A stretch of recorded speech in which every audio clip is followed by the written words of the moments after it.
Good afternoon. Welcome back for this second conference. Okay, this conference is for you, but it's not only for you, it's also for your children. What I mean is, I want to speak about the preparation of marriage as a fiancees. That maybe some of you are not anymore fiancees. And maybe it will look that it doesn't concern you directly, but still it concerns a lot of children. And it's very good that you have in mind exactly how it should be for you if you prepare your marriage, or actually how it should be for your children themselves the day they will be there. First of all, I want to speak about this path to marriage, because I think in Kenya we have a gap about it. We are saying that even last time we have a traditional marriage, how it was done in the past time, and we had very good customs. But today, it doesn't feel totally the need of the modern society. The Catholic Church was very clear about marriage, but now we have a lack of clarity sometimes about what should be done.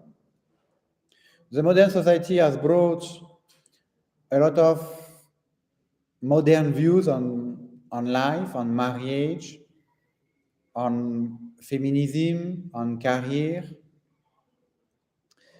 And I think the Catholic youth need to have a clear pathway, how it should be, or for you or for your children, how it should be for marriage. Marriage is a vocation to holiness. Marriage is not something only profane. It's not only something that is like a kind of career you pursue. Marriage is deeply a vocation. It's a way of sanctification. Marriage is something that is written in the heart of men since the creation of the world. The man has been made for the woman and the woman for the man. There is a union in the marriage that is essential somehow to the human nature. It's not just an option, it's something deeply natural.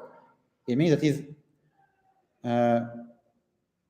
something that fits totally our human nature. But it's also a vocation of holiness. It is a sacrament. And we have one sacrament specially dedicated to this sanctification of our life.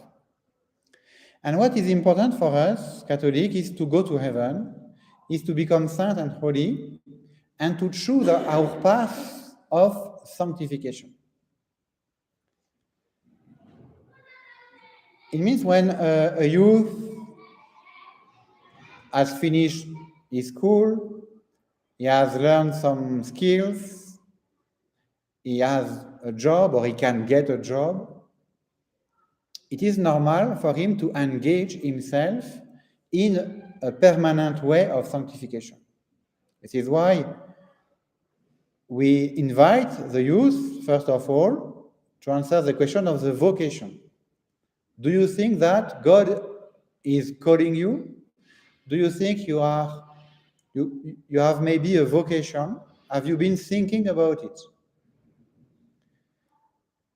Now it's yes or no, or it's let me think, and sometimes it's very clear, it's yes, or it's very clear, it's no.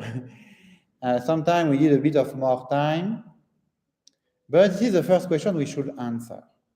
What is my way of sanctification? What is my path of sanctification? And after, when we are determined, when we have chosen, it's normal to embrace this way of sanctification.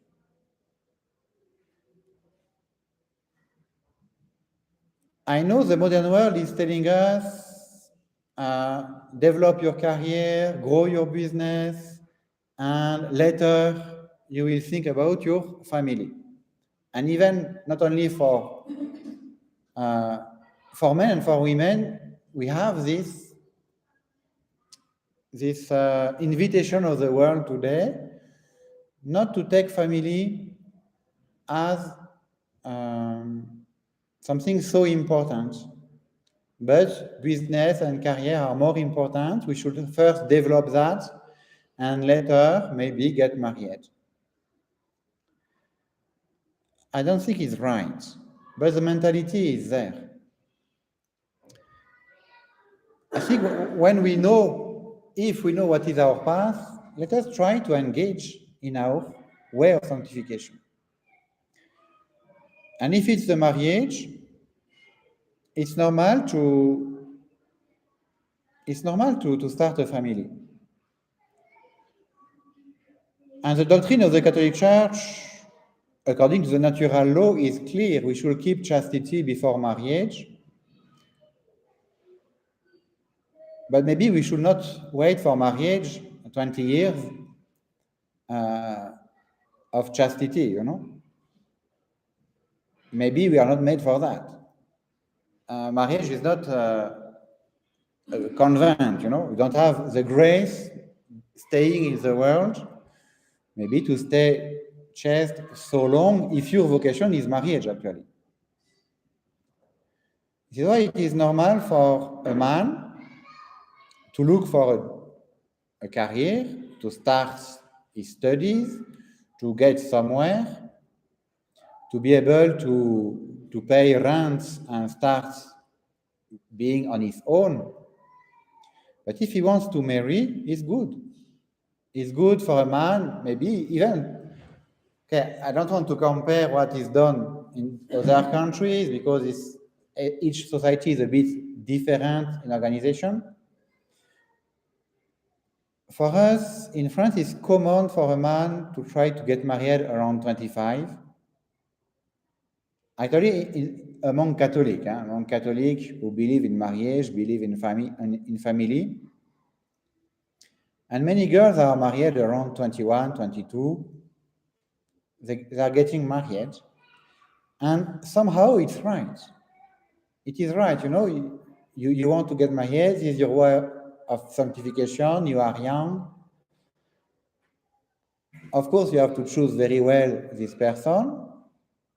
You have to be able to provide for your family. And you get started.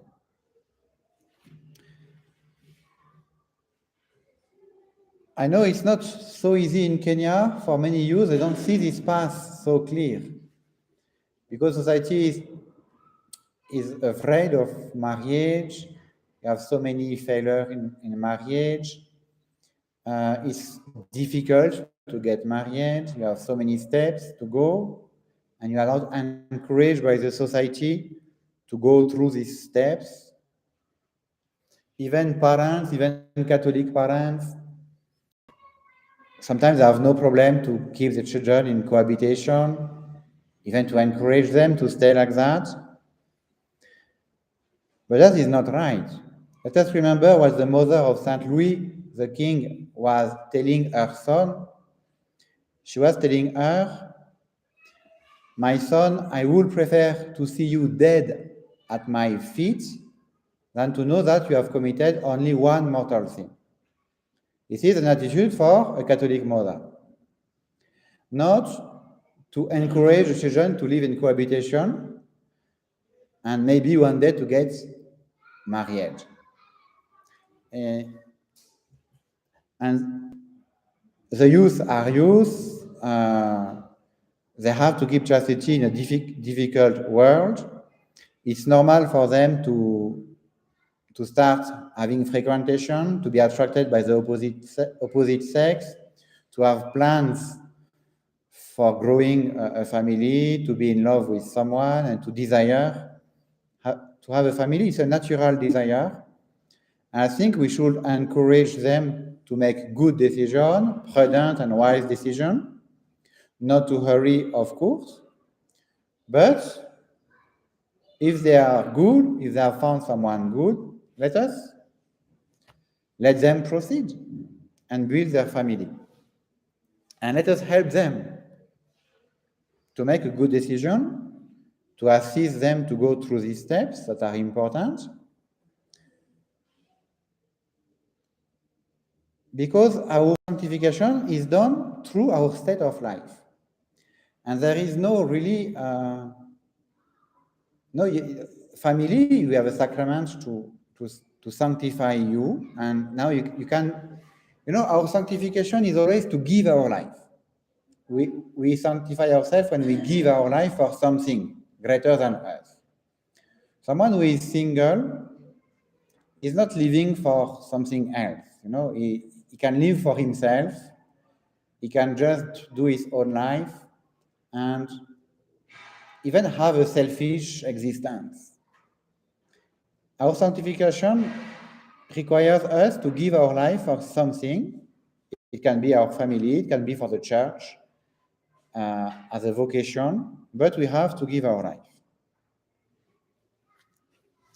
This is why, first of all, I wanted to speak about this path for marriage.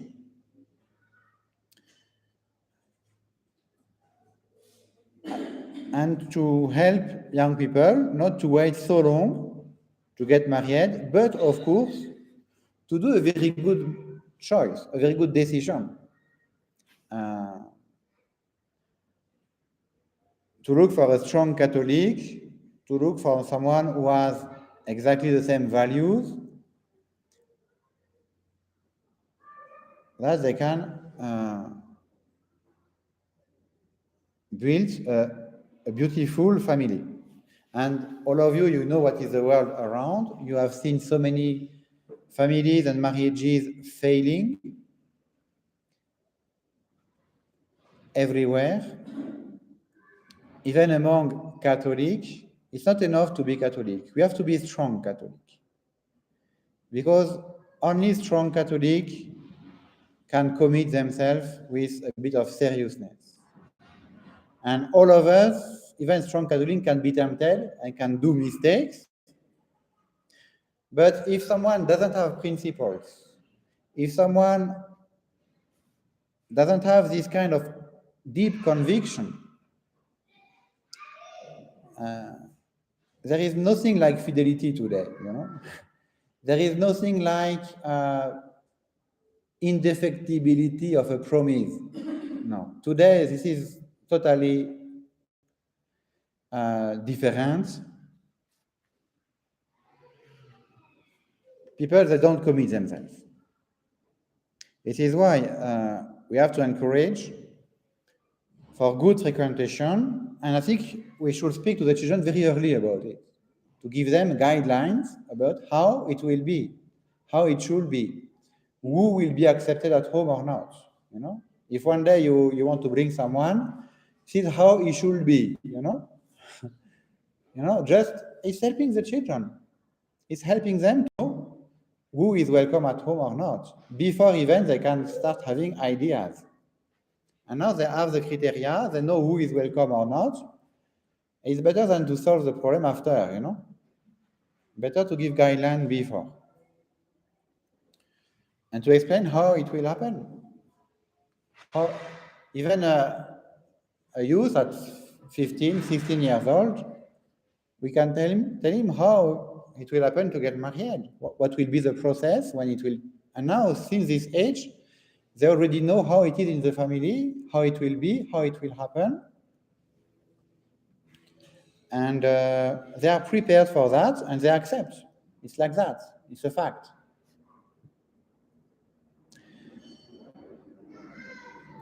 I wanted to say something about the ceremony of engagement. It's not really known, maybe you don't know this ceremony, but there is a special blessing given by the Catholic Church for engagement, for fiancees, people who start to frequent officially. It means they are serious, they know each other, they have spoken a lot, they have already decided to get married, but they want to prepare that well with the support of the church. And there is a kind of need for a social status. Because true fiancés, they don't like to be called a girlfriend or boyfriend, you know, because they think they are better than that. I am not someone, I cannot be called just a girlfriend of someone. I am more than that. I am the fiancé, you know, I am already someone with a honor and a respectability. I'm not someone who can, no, I don't have a boyfriend. I have maybe a fiancé, but not a boyfriend. I think it's important to cultivate this kind of feelings and to make them see what is the difference actually. And this ceremony of engagement is very beautiful and gives a kind of official status with the blessing of the church and on this relationship. And this blessing is important because these youth, they have to prepare themselves for a great decision. They have to grow in holiness. They have to keep chastity. And they need many blessings from the church. And better to get this blessing and to start this journey with the blessing of the church. And they also need guidance. And that is another opportunity to give guidance from the priest.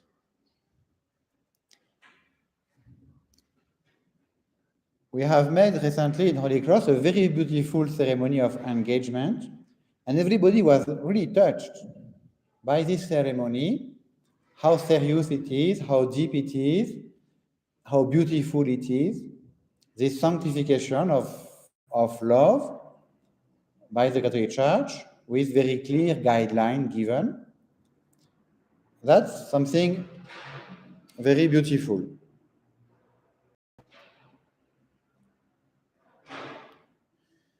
Now, this time of engagement is a time of growth for this youth, a time for them to understand themselves, to understand what is the family also, what is the relationship, understand what is love, because it's not so easy today to understand what is love. You know, love is something quite confusing. It's a quite confusing concept because you have several forms of love. If you are in business and you love your customers,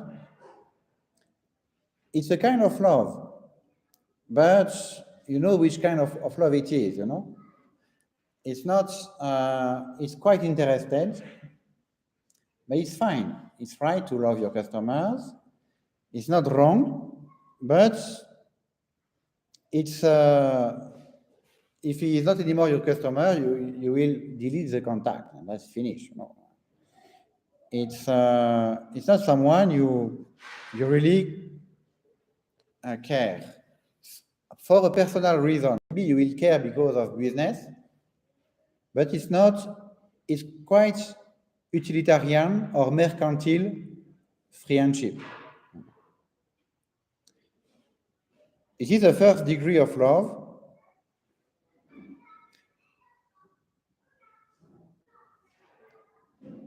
There is a second kind of love that is higher than, that is, you love that's not what is useful to you, that is the first step, but you love what pleases you. You love a person because this person is pleasant to you. I'm sorry for the mothers, but I don't think a young baby is loving the mother with a love of charity. I think he is loving the warmth, he is loving the milk, he is loving the care, but he is not trying to help his mother. He is not trying to make the mother happy. No. He is a very selfish baby, actually. But this is normal. He loves what is good for him, what is pleasant for him. He's like a kind of small animal looking for milk, you know. But he's right, he's a baby. This is stage of development. The problem is when people they don't get out of this stage and they are only looking for this kind of love, that they want this convenience, this friendship, this love is based on pleasure. And the kind of pleasure that this person is giving me. And actually, in this case, we are not loving someone, we are just loving ourselves. It's just a very selfish love, actually. I love myself, I want to be happy, and this person is making me happy. I love this person for my own sake. It's exactly like to love chocolate, you know? Yeah, when you love chocolate, you don't want to make the chocolate happy. It is not at all your goal in life. You are just loving your own self. And this chocolate is for you. The cat is loving the mouse, but not for the sake of the mouse, for its own sake. And it's very important to discover this different level of love and to be very aware of them. They are not wrong. It's good to love ourselves. We must love ourselves, but a person is not a food, you know. We are not going to eat a person. But some people, they do. They do, even physically, maybe.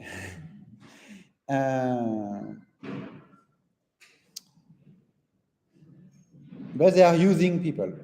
They are using people, manipulating people, and after they can just drop them. When they have finished the chocolate, they throw out the package.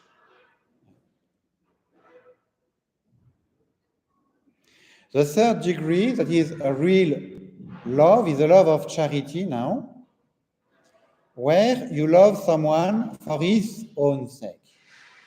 You love someone to make this person happy, and this is now the level of charity. It's a true friendship when you want someone to be happy. You want to make someone happy. And you are able to sacrifice for the sake of this person. It's not so easy to distinguish these different levels because they have to be related. Of course, if you love someone, this person is also for you a source of happiness, and there is nothing wrong there. It's not wrong, but all these levels are interconnected, of course. If you get married, it's very useful to have a husband, and it's very useful to have a wife. Your spouse is also a source of happiness, joy, and pleasure, and she's not wrong. But it cannot be only that. It has to be also the love of a person, that you cannot use this person for you. You have to respect this person and to care for this person for the own sake of this person.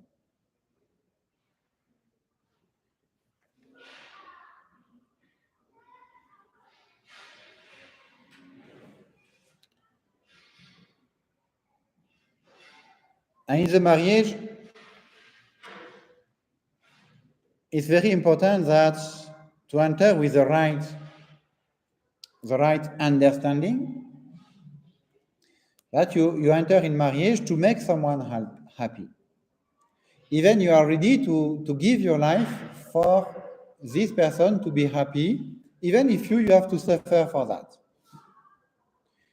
And you want to make your children happy, and you are ready to sacrifice for that. Even if you have to suffer a bit, even if it's not so easy, you think first, what is good for my children? What is good for my husband? What is good for my wife? And not to think, what is my pleasure? What do I want to do? Because that is absolutely killing love.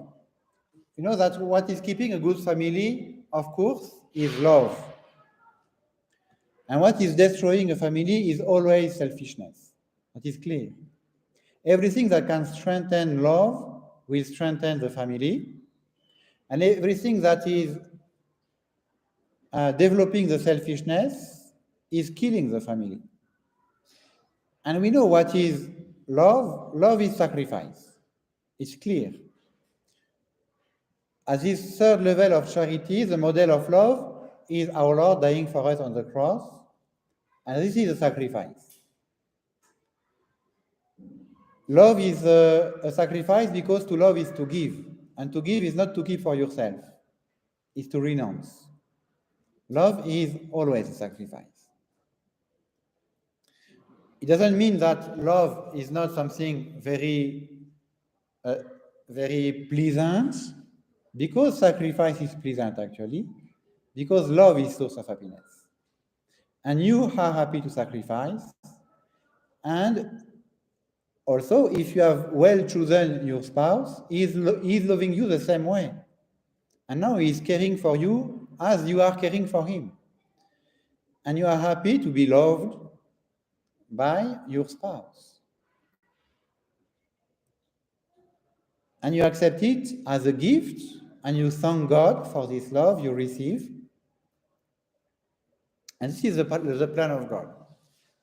Family should be full of happiness and joy, but you understand, we first look to give our life, we are ready for sacrifice, and we find what we were maybe not looking for first.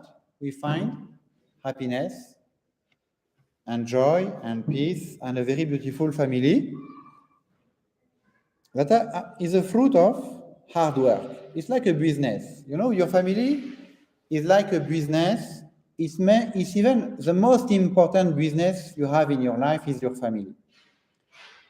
And you know how to run a company, how to start a company. It's a lot of work.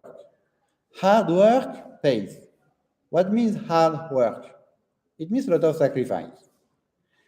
It means not to sleep at night, but to work, and work. And it's the same for family. Hard work pays. Sacrifice pays. If you give your life to make your spouse happy, it will pay. It will pay you very well, because you will make a very happy family, and you will be the first to benefit from this happy family. Now, let us consider things like that. It's not so strange. We do the same for business. And one day we collect the fruit of all our sacrifices.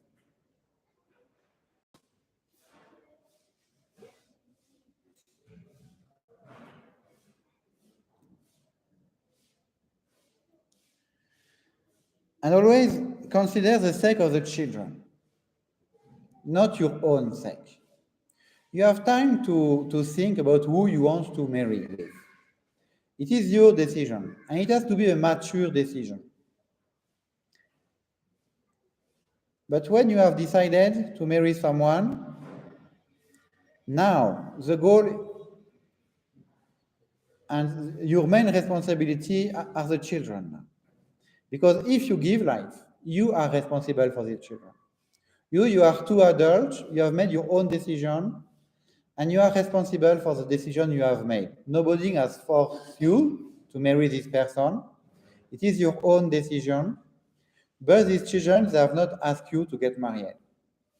They have not asked you to come in this world.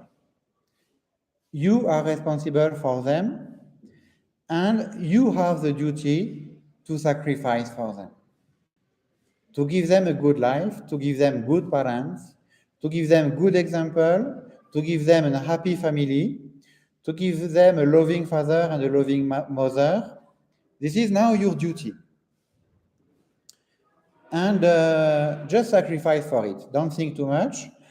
Sacrifice for them. This is now the goal of your life. And sometimes it will be difficult, because it cannot be easy always. It has to be difficult sometimes. But you know why, and you know it was planned. You were ready for it. You are not surprised. There is no way you were imagining that the life will be easy. Even if you start a business, you know it will not be easy. You will have to work hard, and you will have sometimes to spend very bad moments, with your business. But you work hard and you make it. It's the same for your marriage. Your business are your children. They're the one you have to give them the best. And the best is not money. The best is not Braeburn. The best is not to belong to this kind of people. No. The best is at natural level, it is a good affective balance. Your children, they must be loved by their father and their mother, and they have the right to have two parents who are loving each other. This is the first duty, because the best gift you can give a child in our world today is a good affective balance, to be loved and to feel that this child is loved by his parents and that he is brought in an atmosphere of peace and love and charity. When a child feels that his parents are fighting, the heart of this child starts to break. And we don't know where this breakdown will end.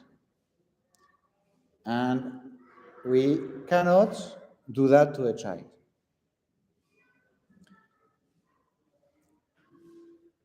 And the first goal, let us remember, this is a child. Of course, the second goal of marriage is a mutual support. You are here to help each other.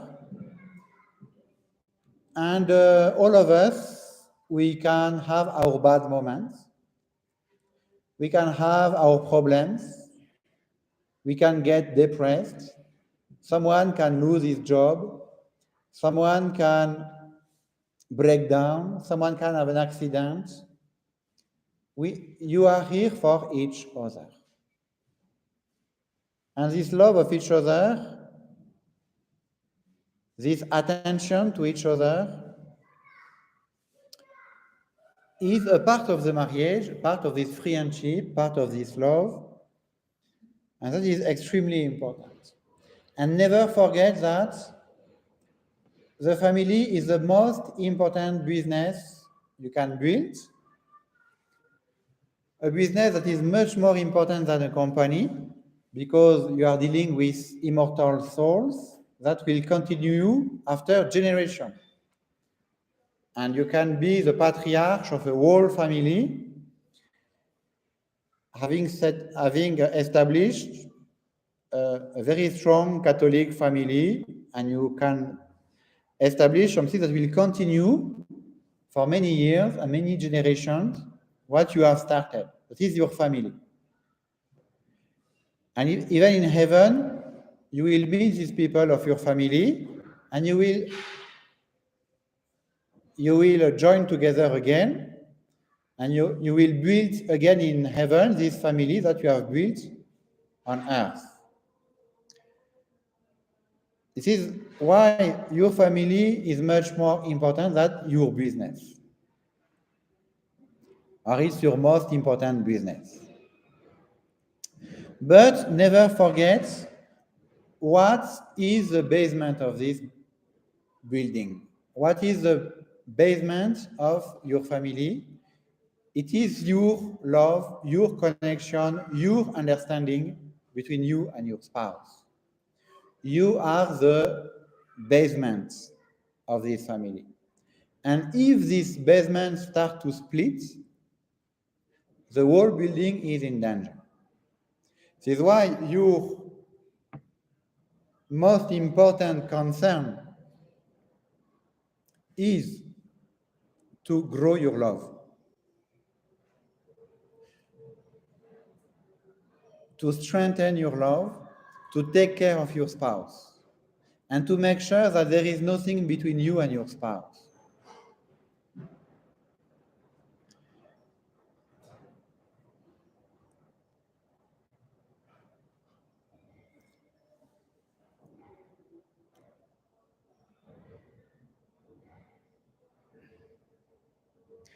And nothing can divide you from your spouse, even your parents, even the mother-in-law. Nobody should interfere in your family. What is important is your family. You are leaving your father and your mother to cling to your wife, and this is now your family. Nobody can come between both of you. Your spouse has the priority.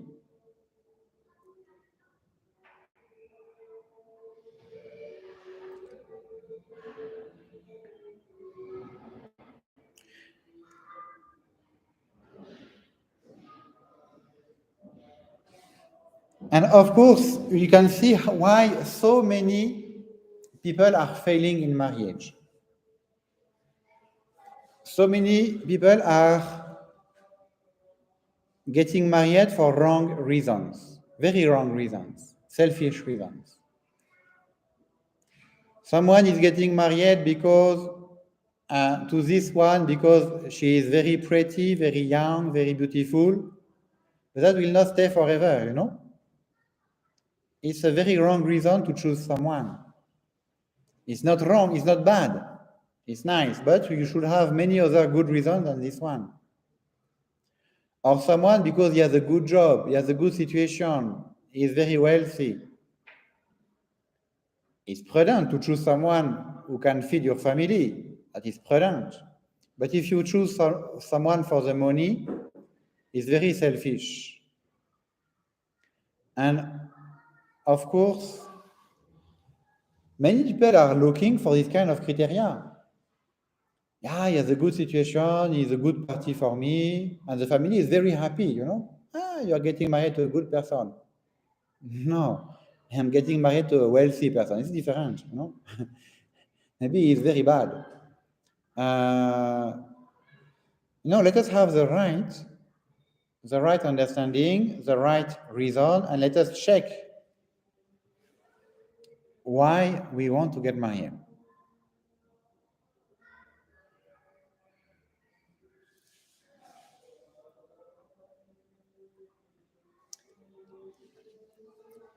Of course, many times when we try to solve problems of family, it's already too late, you know. The choice was badly done. The start was wrong. And now you just feel sorry for people, but you don't have many solutions, you know. You can help them, you can assist, but it was wrong from the beginning, you know. This is why we try to make it right. We try to speak. Please think before, decide after, and because after it's too late. You are together up to death now.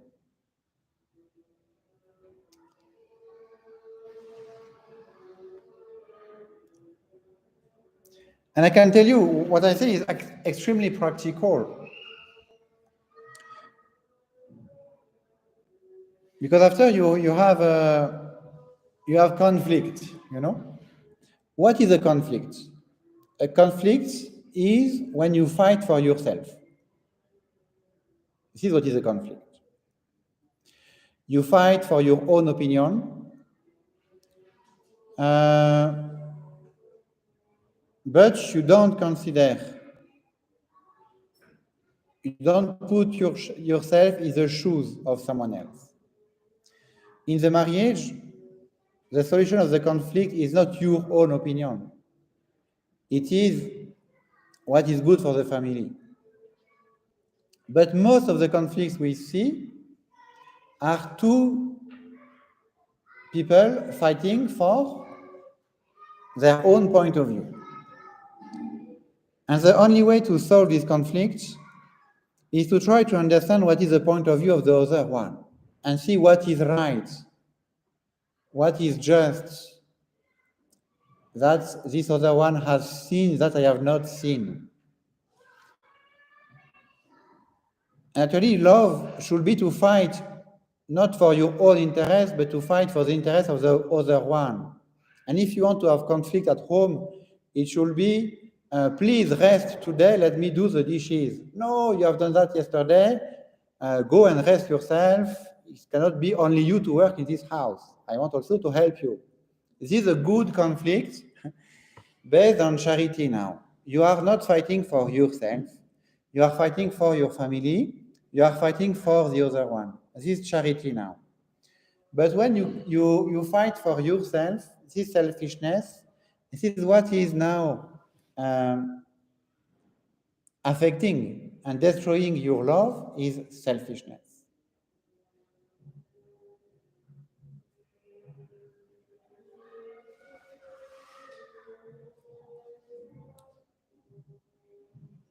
And it's important to consider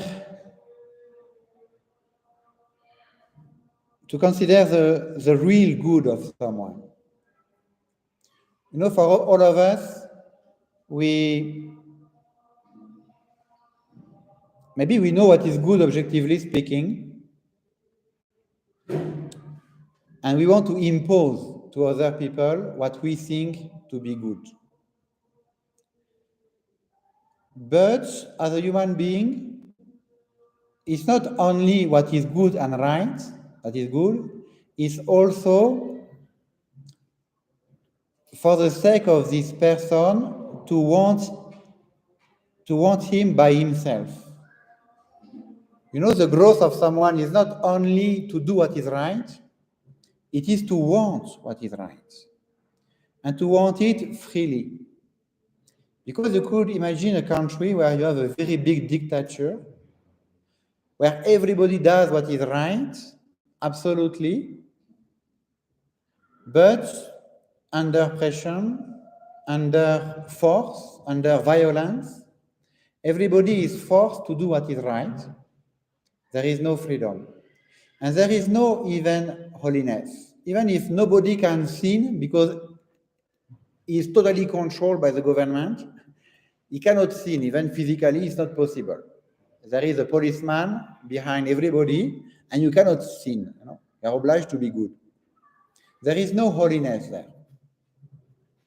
Because holiness is not coming only from the fact to do what is right, but from your own free will, who is choosing what is right, who wants to do what is right. This is why we need to give freedom. This is why we need to give freedom to people. We need to teach them freedom. We need to teach them how to use their freedom in order to become good. Because someone become good when he make a good decision. Someone become bad when he makes a bad decision. And for you to love someone is not to decide everything for this person, even if your decisions are very good. It's to help this person to understand what is good for him and to decide himself to do it. This is what we call now education of freedom. And this is the way of sanctification, because sanctification comes from our own decision to love God and to do what is right. Now, let us consider that even in the marriage. Let us not be a dictator in our family, but let us let people grow. Let us help people, even children, teenagers. They have to grow, they have to learn how to use their freedom. You have to give them a bit of room that they can even do some mistakes, and you help them to understand. You can see you have made a mistake. I gave you freedom. You have made a wrong decision. This is the consequence. Next time, maybe you will do better. But you don't, because you don't block them. You allow them to grow. And it's the same with your spouse. Don't be a dictator. Don't force people to be the way you want them to be. They are not yourself. They are different. They have a different personality. They have different gifts. They have a different sex. It means they have a total different psychology than your own psychology. And they have a different way of sanctification than your own way of sanctification. And you have to give this freedom of opinion, this freedom of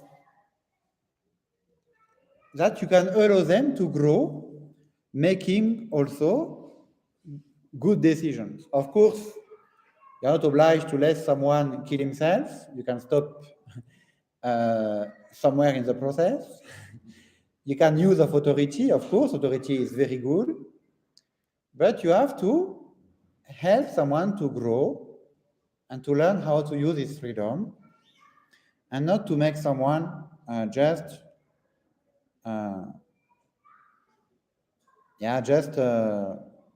obey yourself as a dictator, you know. Even God doesn't act like that with us. God is so respectful of our own freedom. We are never forced by God.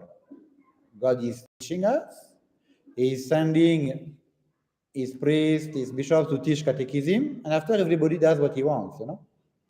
God has given you the knowledge, he's giving you the grace, but we are free. And there is no other way of sanctification than to decide ourselves what we are going to do with this freedom and to try to use it well. That is important because true love is not a dictature. Even if you know exactly what is good for someone, let him discover also and understand and choose it. And it's a very interesting way of educating children to help them to develop this freedom. Because one day, actually, they will have to decide by themselves. You will not decide for them. And now you will collect the fruits of your education. If it was only a superficial education, it will not bear fruit.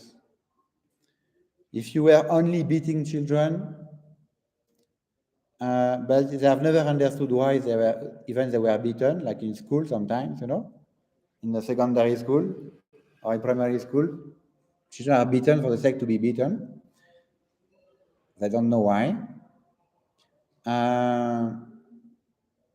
We are not building the freedom of these children.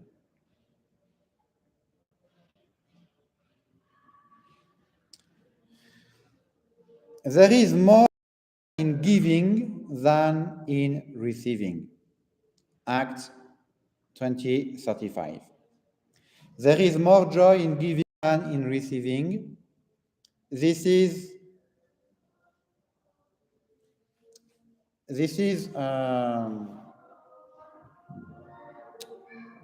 something so important for charity and for Catholic families. There is more joy to sacrifice yourself than to take for yourself. There is more joy to give than to receive. I get married for my children. I get married for my wife. I marry to do the will of God. My life is now at the service of something greater than myself. This is extremely important to believe in that because it is the source of your happiness. And you know, nothing will make you more happy than to be a good Catholic and to sacrifice your life. You know, people are doing what is wrong, huh? Usually. They want first to be happy and they get disappointed. That is what most of people do.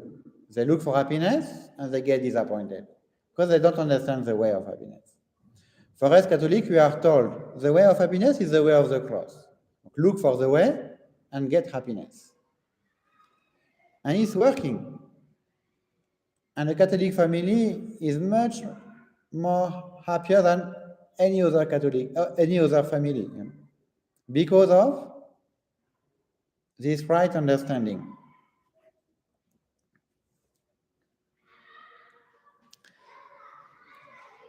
You have two kinds of love. You have the love of God and you have our love here. No, usually we say we have two kinds of love. When you can look at each other in the eyes, it means you contemplate each other. You can see it's two people looking at each other and they can love themselves, each other. You have this other kind of love that you are looking together in the same direction. And now you are united by a common goal. Actually, the first kind of love cannot be a perfect love in this world because we are imperfect.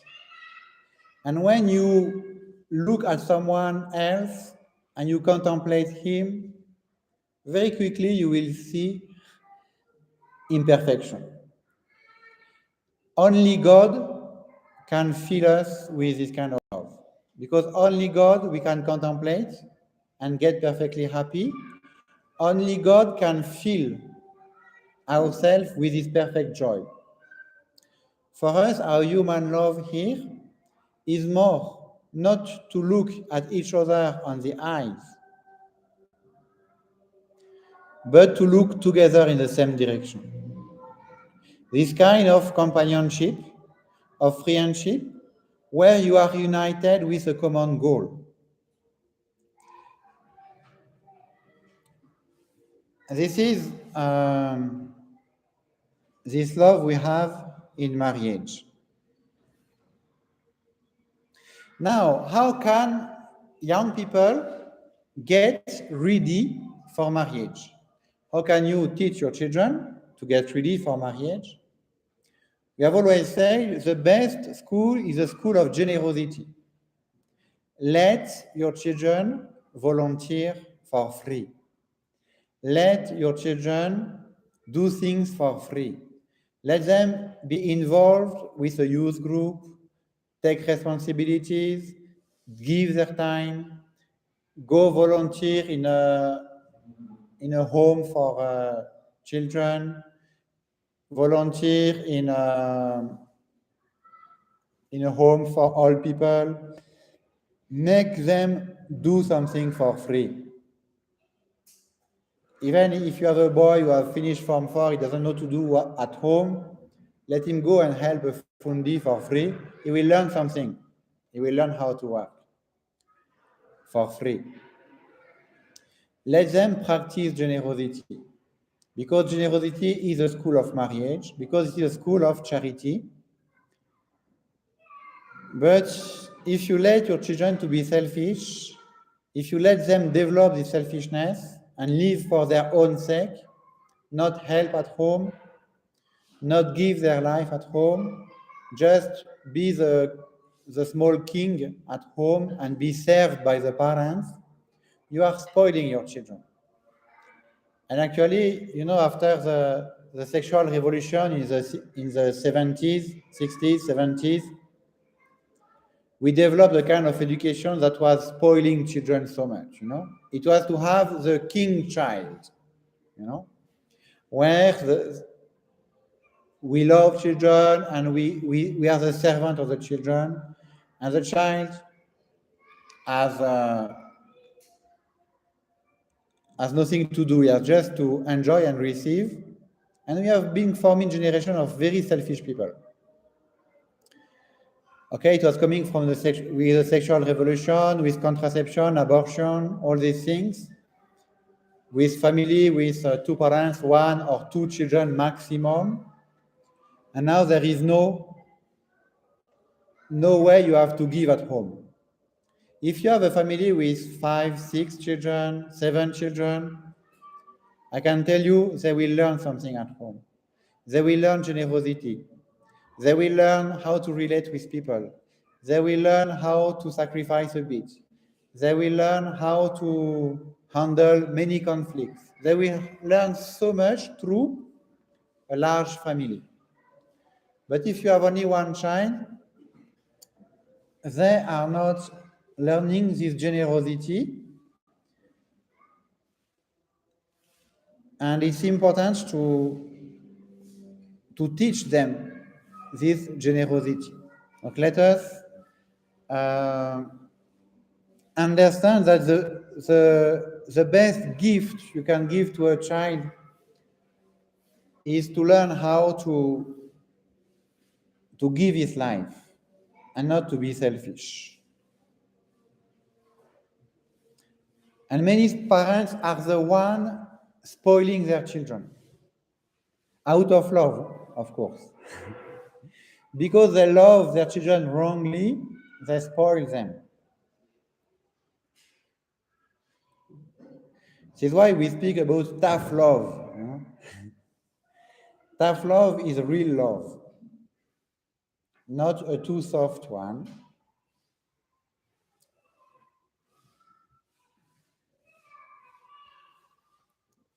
Now, a second part of this conference is the practice of chastity during the time of engagement. It's important because this is clearly the plan of God, not to have children before to have built this home where they can be safe and protected, and you build this home through the promise made to stay together forever. Now you can receive children in your family. Before that, you are not ready to receive them because your children will not be safe, because you have not decided to build this house. You have not built even the house, because the house is built by the promise. This is why there is no sex before marriage, because a sexual relation is made to give life and can give life. Even if you are under contraception, that you should not be under contraception, but contraception is not safe. Because many people under contraception, they are getting abortion.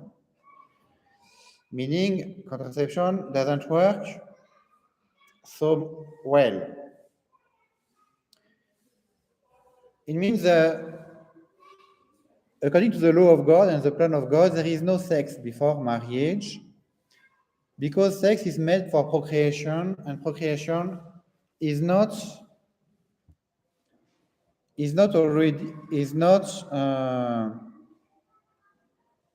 good at this time, because the house is not built. This is why people who are in love, people who are fiancés, engaged, must abstain from sexual acts and also from gestures which usually provoke sexual emotion.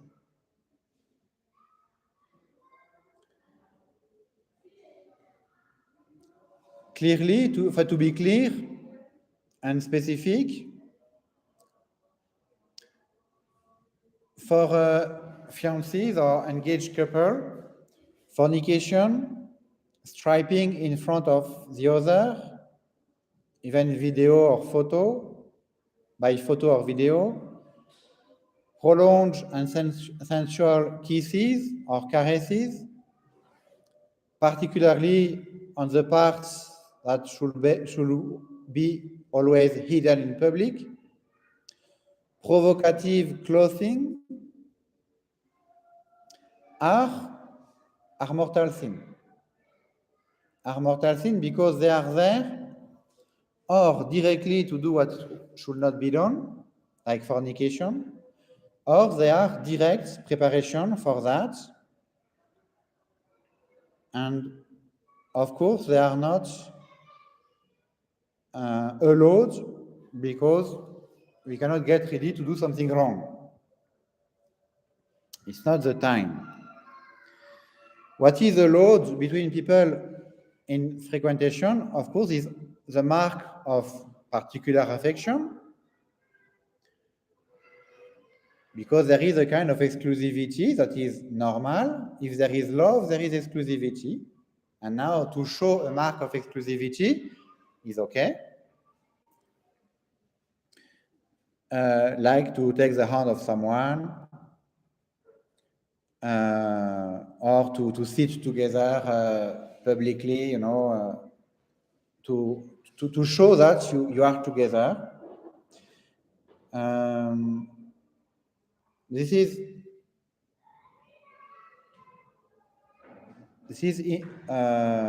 things that are good and allowed.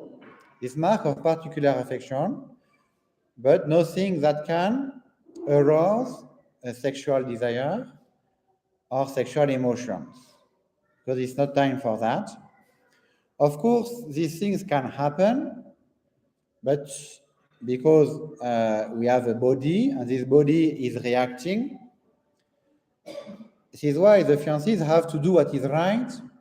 But if they experience some sexual emotions they were not looking for, it's okay. There is no sin to experience something that you have not decided to do.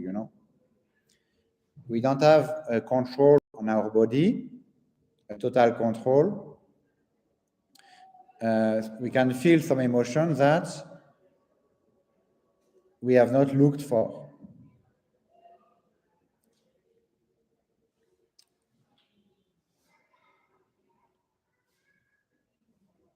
This is what we say, that feeling is not consenting. If a fiancé experiences a sexual emotion,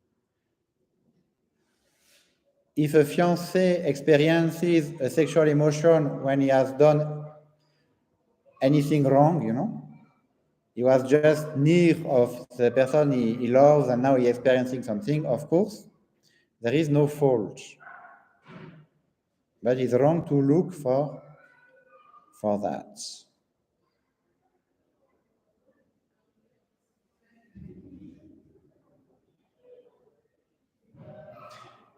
Let us be aware that we are living in a very materialistic and hedonistic world, where all the society around us doesn't share at all the vision of God on sexuality.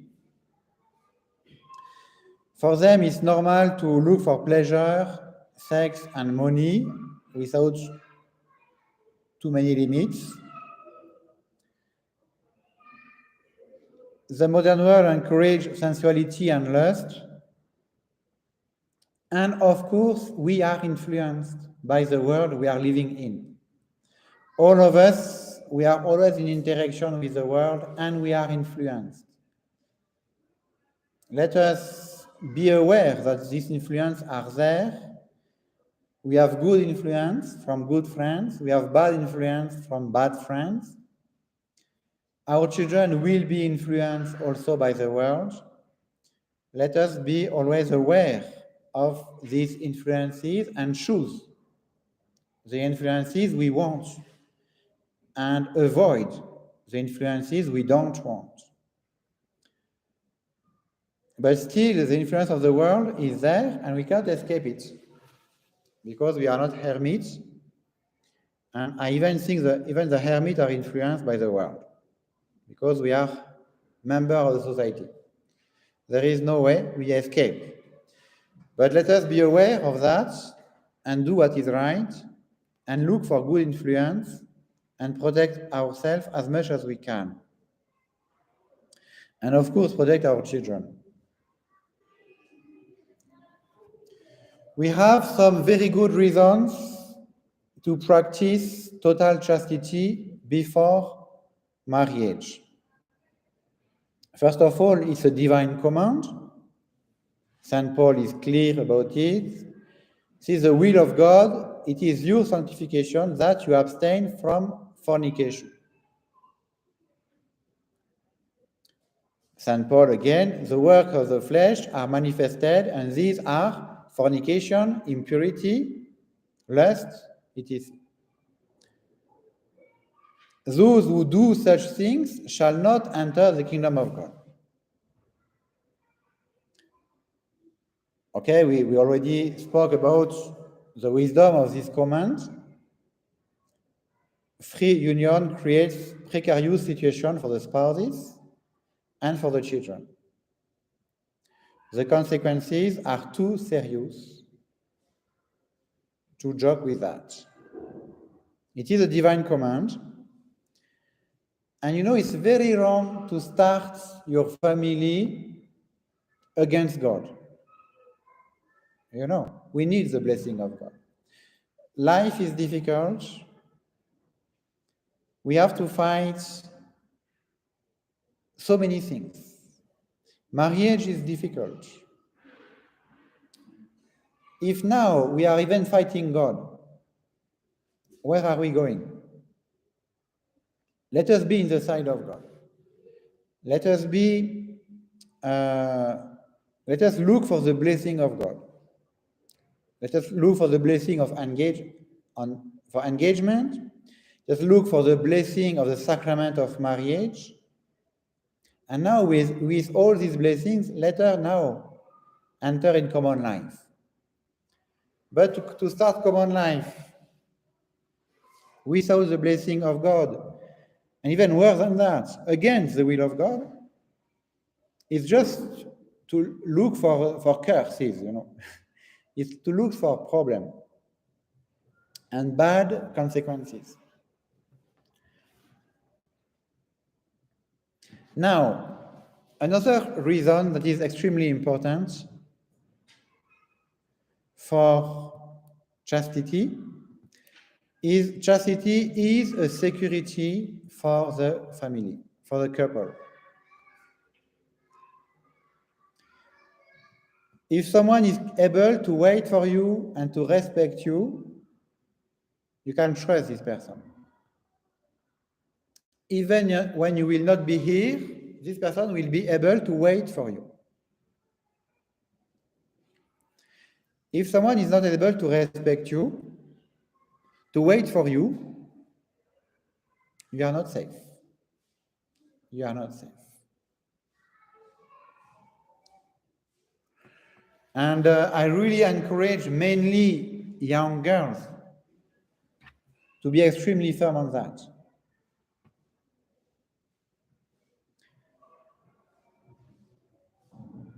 I remember that I made a marriage last summer, and I know how the girl met the boy. It was in university. And yeah, she really loved this man. And when she understood that things were becoming a bit serious, she had to tell him two things. And she told him, you know, you are not a Catholic. It's clear that I will marry only a Catholic. It is number one. Number two, you will never touch me before the marriage. And she came back home crying. And she complained to her mother, And she said, I have lost the love of my life. I have destroyed my life myself because I was too tough with him.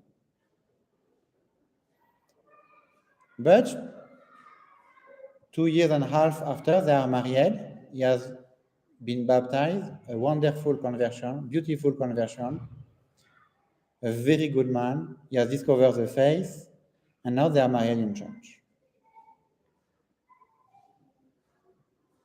This clarity, and a girl who respects herself, a girl who is able to stand for what she is, and says, these are my criteria.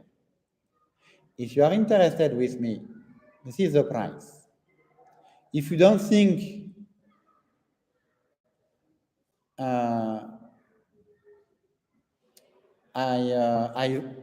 if you don't value me at this price, it's okay. It's okay. But if you value me, pay the price. And you know,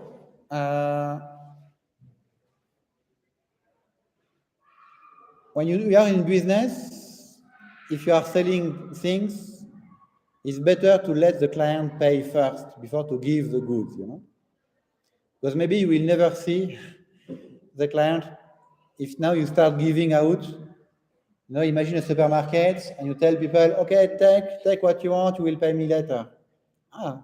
Yeah, they will take what they want, and you will never see them again, of course. And you see the problem of, mainly for a girl, if she accepts to give herself before the boy has paid for her, you know, and actually here it's even physically, you know, you have to pay really, you know. But to pay is to commit himself. Oh, you're interested with me? Fine. Go speak with my parents and speak with the priest. But, yeah, do your part. But you will never touch me before you have paid for me. And you have paid for me, this is your commitment. Let our girls value themselves. Because the day they have given out the goods, the day they are in the bed of this man, why should he go and pay now? He's enjoying. They are living together. They are in cohabitation. It's okay. He has a wife. Why do you want this man now to go and pay a lot of money? He's not in a hurry. For him, he is enjoying what he wanted. He's enjoying. He is married. He has a wife. He has no problem. He's happy with that. Actually, he doesn't have too much money, you know. And when he say, next year, I will marry you. Next year. But you know, if the girl was firm, he will find a way if he wants.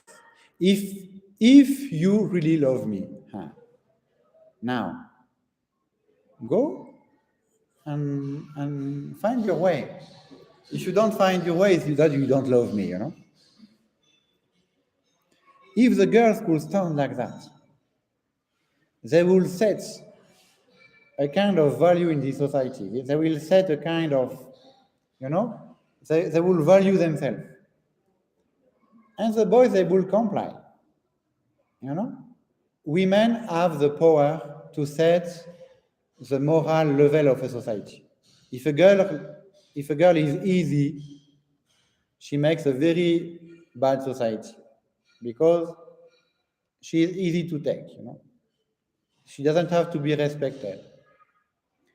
If a girl is expensive, you know, and the girl should be very expensive, not in money, but in commitment, you know. I am not an easy girl. If you want me, you have to do what is right. Do what is right and come for me after. I think it's extremely important to teach that to the girls, even to the boys, of course. But the girl has the power to say no. And this power is extremely important.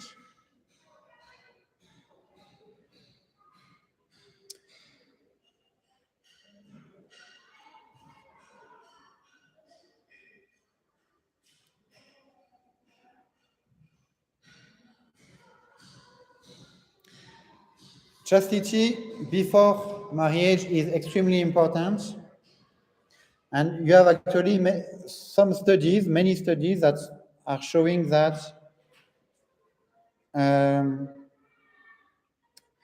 even virginity before marriage, you have some figures about it.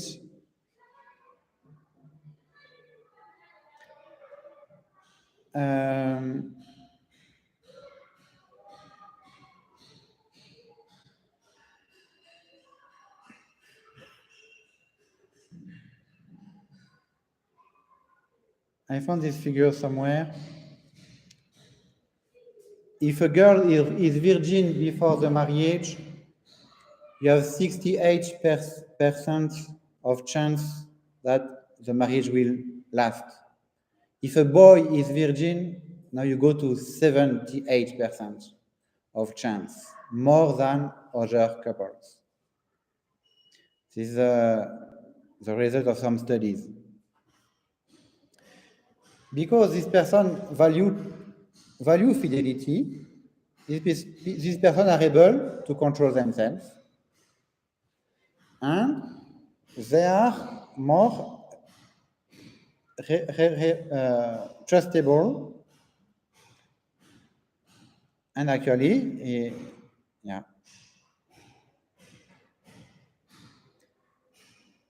And now we have power to teach our children the right way.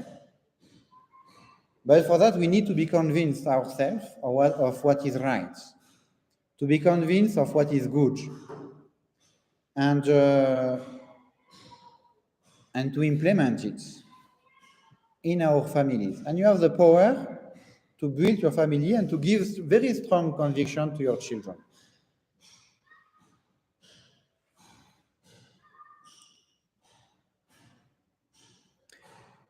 It will be important also to overcome sensitive love. Sensitive love, this attraction for pleasure, has to be controlled. This is what we call self-control, virtue of temperance, virtue of chastity, virtue of purity. And you know, even in the marriage, you have to control yourself. There is nothing like chastity that is just before marriage, and after you can do what you want. No. Chastity is for all of us. All of us, we have to keep chastity. It means we have to control ourselves. There is this kind of joke that a priest was telling to a man about the celibacy of priesthood. And this priest was saying, you know, there is no big difference for a man to be married or to do the vow of chastity and celibacy. Because a married man is renouncing billions of women and is only having one, renouncing billions of other women. And the priest is just renouncing the same number of women plus one.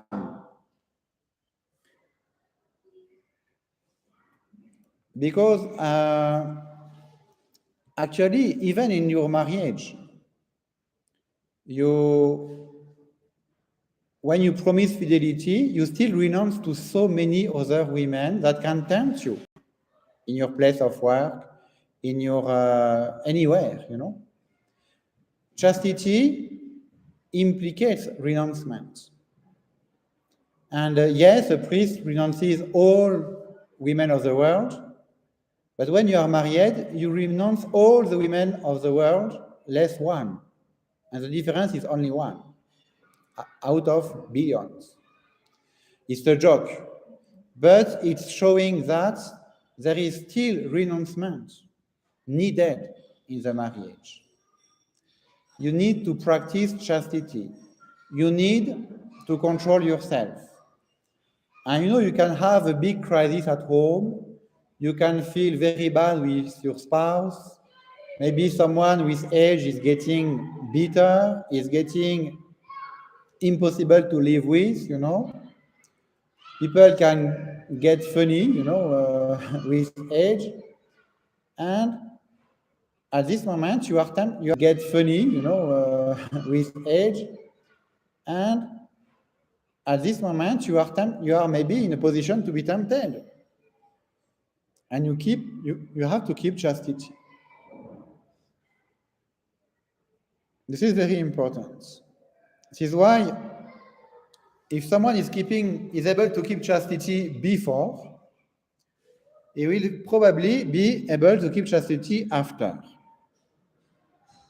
But if someone is not even able to control himself before, you know, the past is always garant of the future. Huh?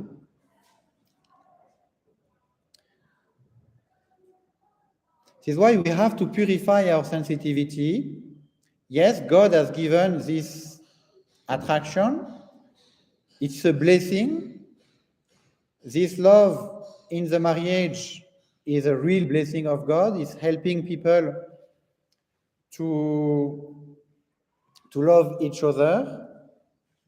And actually, there is a study that is even explaining why sexual relations are making people to bond more because of a certain hormone that has this effect to attach people to each other.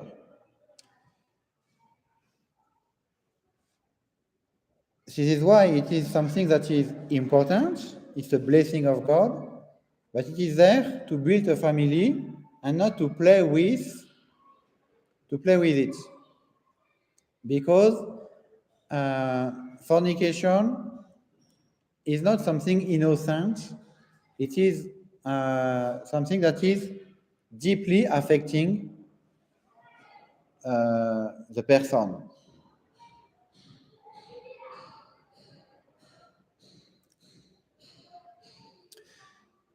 Like it's very important to have this clarity about before marriage. And actually, it's totally up to date. You know, I was reading an article saying that in US, it's an article from uh, a French journal, newspaper. They are very afraid because what is trending on TikTok in US is virginity and chastity. You have some Christian influencers who are using all the codes of TikTok to promote abstinence before marriage, chastity, and virginity. It's really trending because the youth have gone too far, you know. They have gone too far in sexuality, and now there is really a reaction to this excess.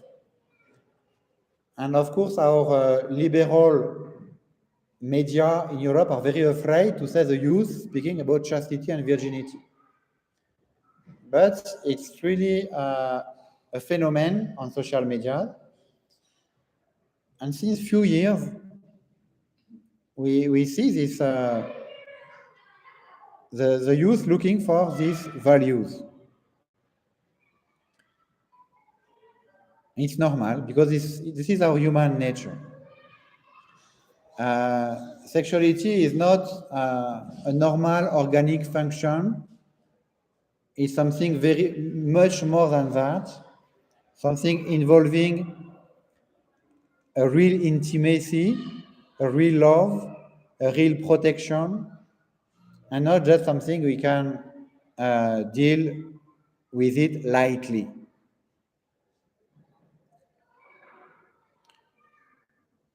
Let us reinforce these convictions, educate our children with this understanding,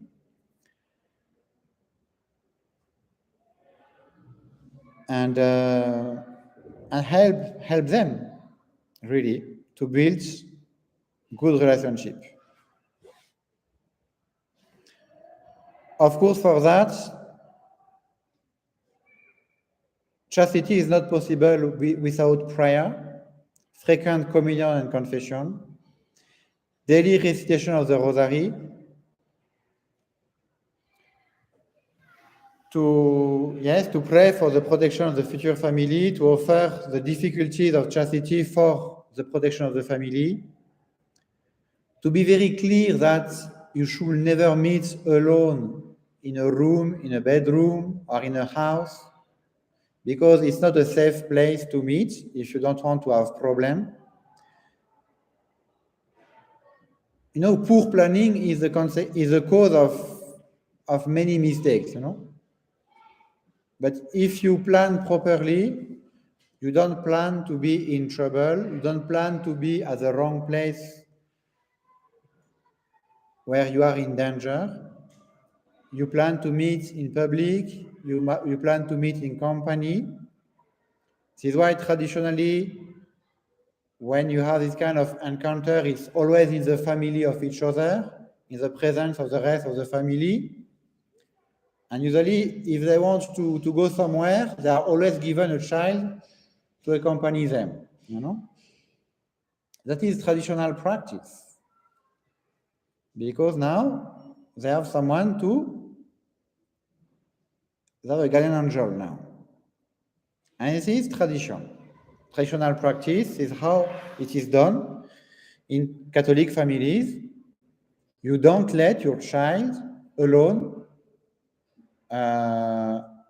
in the wrong place. You don't send two fiancees together for holidays. You know, no. You don't allow your children to do that.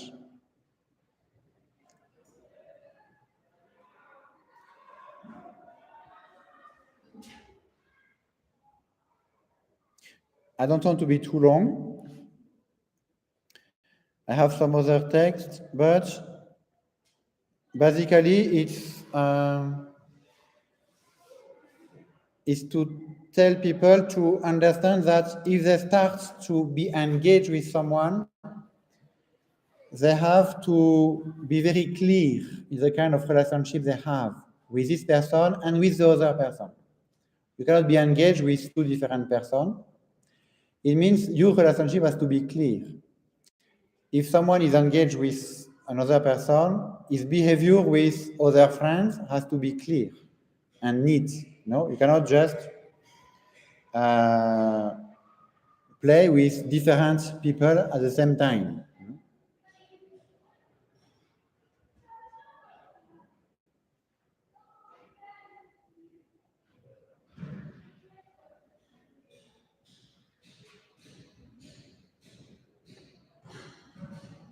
You have a text of Pius XII. Purity before marriage prepares for fidelity in marriage.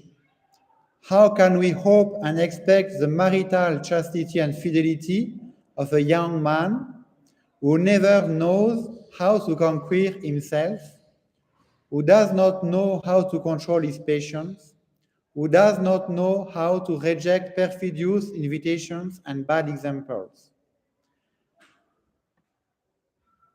and who allowed all disorder of morals before marriage? Pius XII, young people have the moral obligation, and with the help of grace, they have the possibility to keep themselves pure. We therefore reject as erroneous the affirmation of those who consider that faults are inevitable from puberty onwards.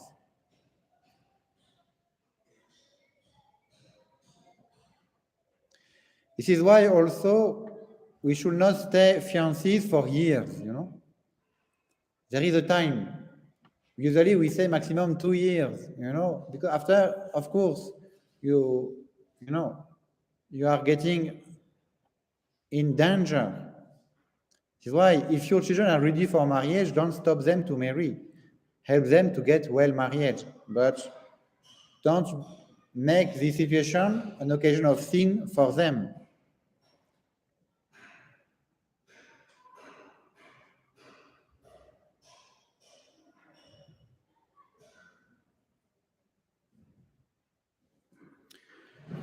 I don't know if you have some questions you would like to ask.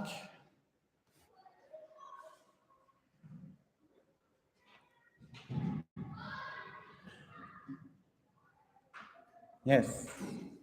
Thanks so much for the way I the presentation. I'm just curious. You find that certain people in society say that they don't want to they don't want to get married, they single for life. What does the church say about it? Is that how that they do don't want just how you should such a they're not in the medias. Okay. Yes. Yeah. If I understand well, your question is some people who are not willing to get married, they don't want to live in cohabitation, they want just to be single, not to get married. Yeah. It is a question. Is there a vocation for celibacy like that? Um, I think yes and no. Um, I think we have two main vocations. And you have a sacrament for priesthood, you have a consecration for religious life, and you have a sacrament for marriage. This, I think the normal vocation we choose. After, celibacy is a fact. It has always been. We have always in the family some uncle or aunties who never got married for different reasons. Most of the time, we discover this vocation a bit later. Um,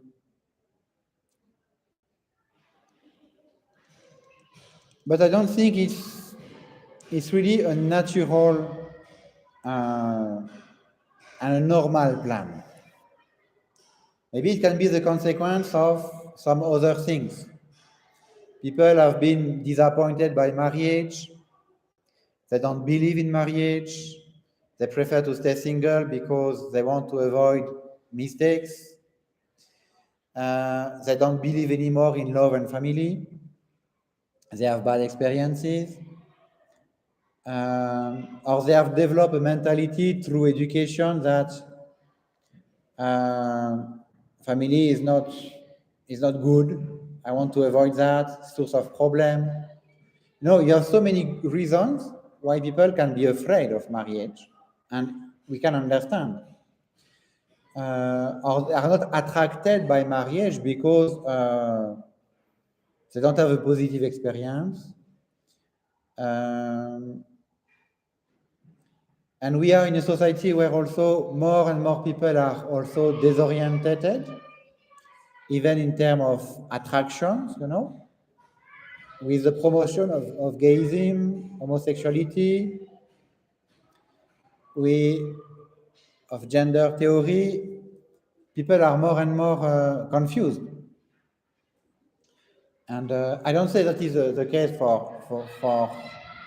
but I think there are many reasons. And also because our society is going more and more farther of the natural law. When you are close of a natural society, you do easily what is natural. Today, we are getting far of natural society, and things that are evident or should be evident are not today.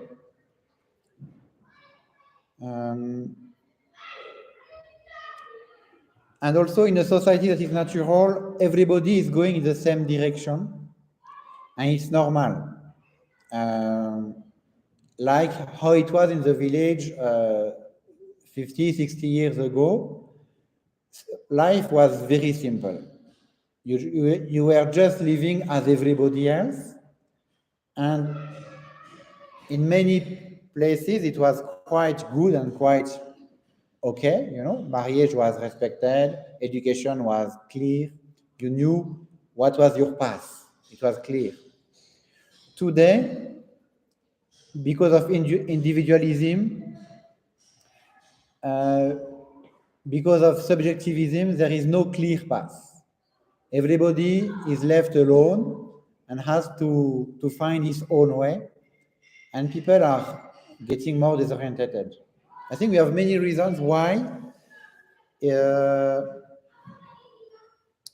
it's not so easy or to get married, or some people not to be attracted with marriage. But I still think that the main vocation in terms of percentage should be marriage. When you read this, the creation in the Bible, it is clear that you have this union between men and women is quite clear in the human nature, and you can have exceptions, and celibacy is an exception. And the celibacy of priests is absolutely exceptional in all the religions of the world. Only Catholic have celibacy because we have a special sacrament, special grace for it.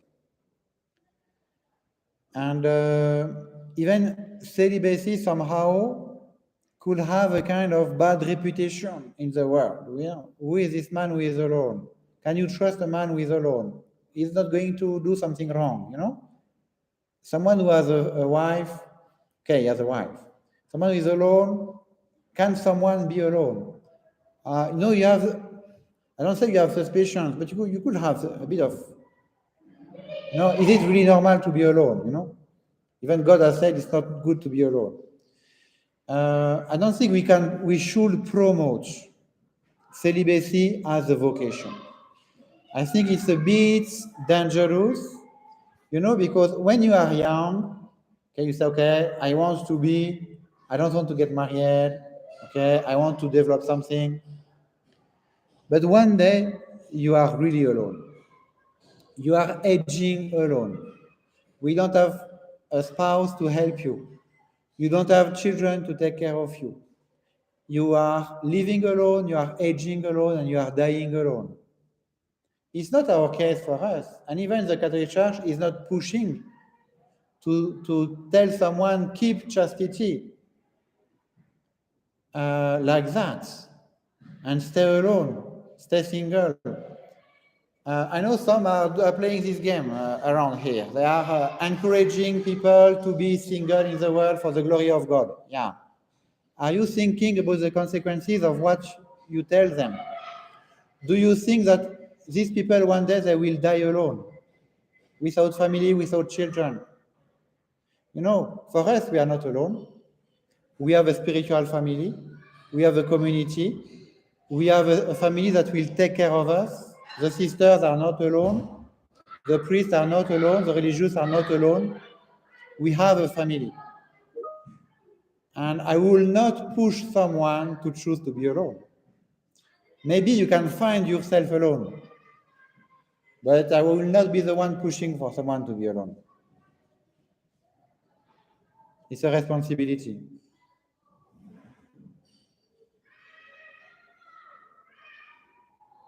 After, if it's the will of God, God. That is fine. But even you can get married and lose your husband or your wife. Okay, but that was not the plan. you know.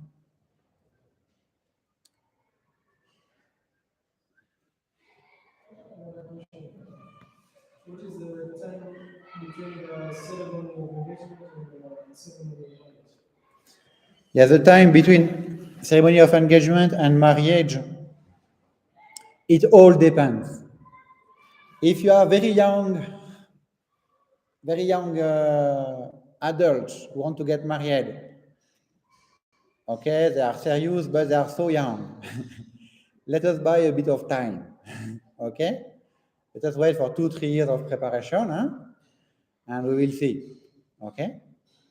Because they are a bit too young. He is not established. Let them mature a bit. Now you have very mature people who are very sure of what they are doing. You can marry them in 3, 6 months, you know? It all depends.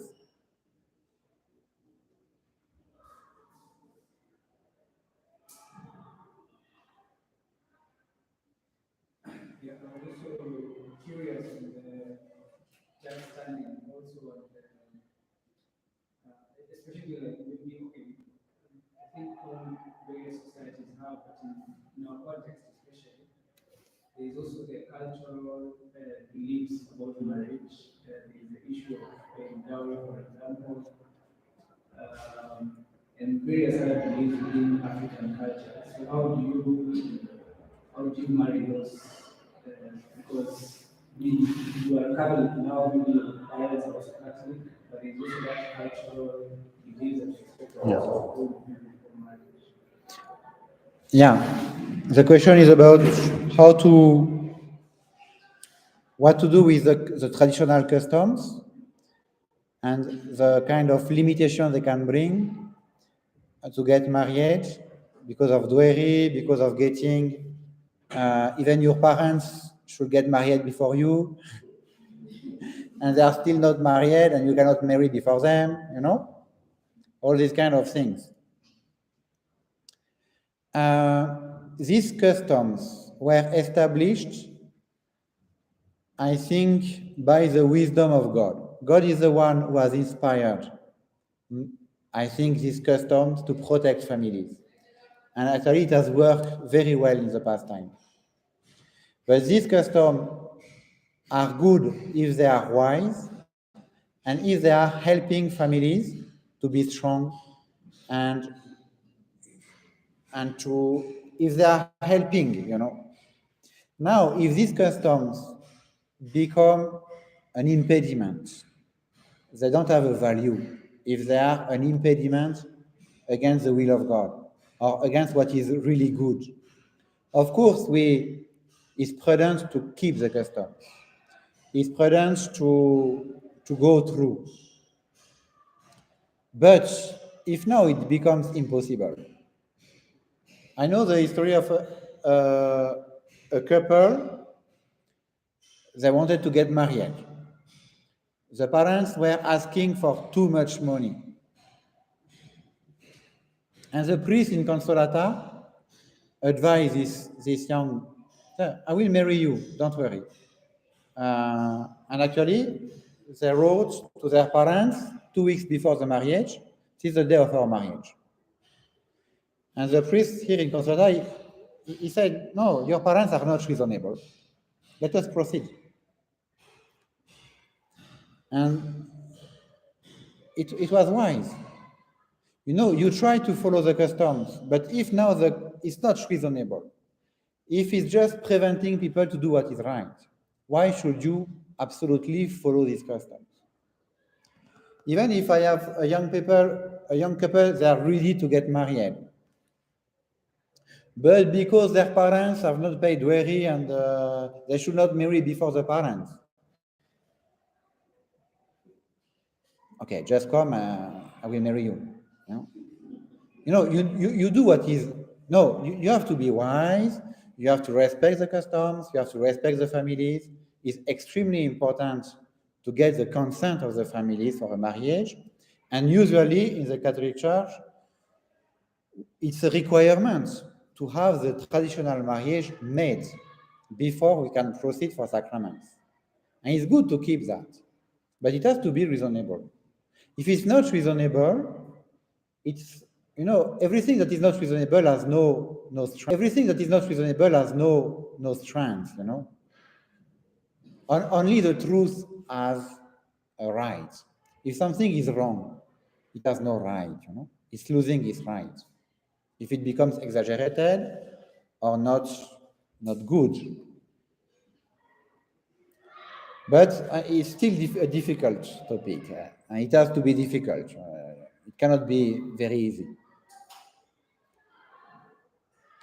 But I know in certain family, the mother has always been very clear with all her daughters, telling them, "I don't want dowry.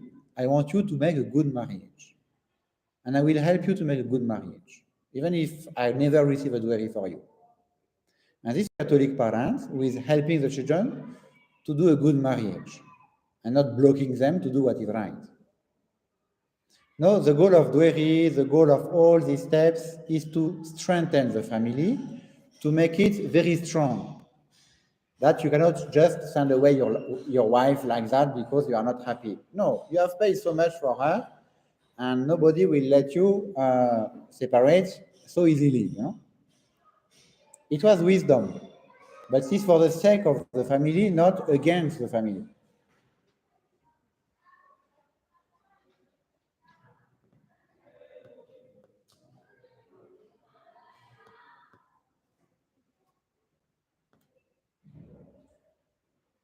Okay. I think it has been long enough. We will continue next time. Thank you so much.